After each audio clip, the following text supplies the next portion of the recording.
Why Japanese people stay thin. The philosophy hidden in every meal. Why do Japanese people stay relatively thin? Many people believe the answer is simple: better food, smaller portions, more walking, healthier lifestyles. And while those things certainly matter, they do not tell the whole story. Because the real difference may not begin with food, it may begin with the mind.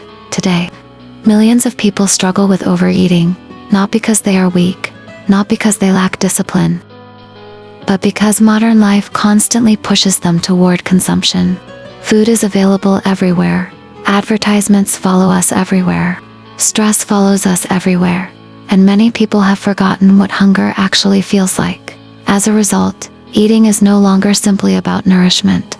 It becomes comfort, entertainment, distraction, escape, The result is something many people quietly experience: weight gain, low energy, poor sleep, chronic fatigue, and a difficult relationship with food. But for centuries, Japanese culture developed a different approach. An approach based not on strict dieting, not on counting calories.com, not on guilt, but on awareness.com, and knowing when enough is enough. Chapter 1. We eat for reasons that have nothing to do with hunger. Imagine finishing a large meal. You are physically full, your body needs nothing else. Then someone places a dessert in front of you. Suddenly, you want more. Why? Because hunger is only one reason people eat. Many people eat because they are stressed. Others eat because they are bored. Some eat because they feel lonely. Others eat because food offers temporary comfort. Food has become one of the easiest forms of emotional relief. A difficult day, a stressful conversation, a disappointing experience, and suddenly the mind begins searching for reward.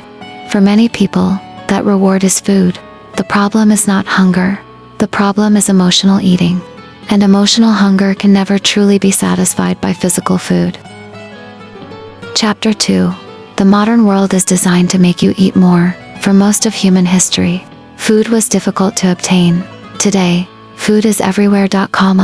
Bright signs, fast delivery, advertisements, snacks at every checkout counter, unlimited access. The average person now sees thousands of food-related messages every week. Modern food companies spend enormous amounts of money studying human behavior. They learn what flavors trigger cravings, what textures encourage overeating, what combinations make it difficult to stop. More sugar, more salt, more fat, more stimulation. Food becomes less about nourishment and more about reward. The result is predictable. People consume more than they need, and they often blame themselves for something the environment is actively encouraging. Chapter 3. Why satisfaction disappears so quickly. Have you ever noticed how quickly cravings return? You eat something you desperately wanted. For a few moments it feels wonderful. Then the feeling fades. Soon another craving appears. This is not unique to food. The same thing happens with money.com, shopping.com, entertainment.com. The brain adapts. The reward becomes normal. And then it seeks another reward. This cycle keeps many people trapped. Not because they are hungry, but because they are chasing stimulation. Chapter 4. The Japanese relationship with food. Traditional Japanese meals often look very different from modern eating habits. A bowl of rice.com, soup.com, fish.com, several small dishes, nothing excessive, nothing obsessive, nothing overwhelming. The goal is not abundance, the goal is balance. Meals are often prepared with attention, served with attention. Food is not treated as something to rush through. It becomes an experience, a moment of gratitude, a moment of awareness, a moment of connection, and this changes the relationship people have with eating. Chapter 5. Hara-hachibu. One of the most famous concepts in Japanese culture comes from Okinawa. Hara-hachibu. Eat until you are 80% full, not 100%, not until discomfort, not until you cannot move, simply until you feel satisfied. At first, this sounds almost too simple, yet it contains a profound lesson. Most people stop eating when they feel full. Hara-hachibu suggests stopping before fullness arrives. Leaving a small amount of space, a small amount of restraint, a small amount of awareness. Over time, that small difference becomes significant.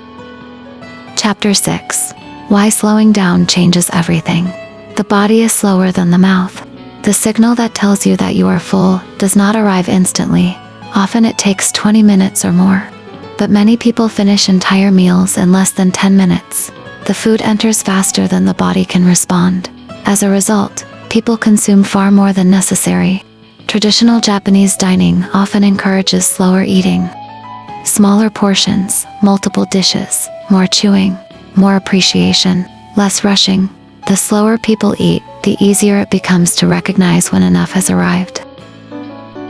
Chapter 7. Okinawa and the world's longest lives. Okinawa has attracted global attention for decades, not because of wealth, not because of technology, but because many people there live exceptionally long lives. Researchers have studied their habits extensively.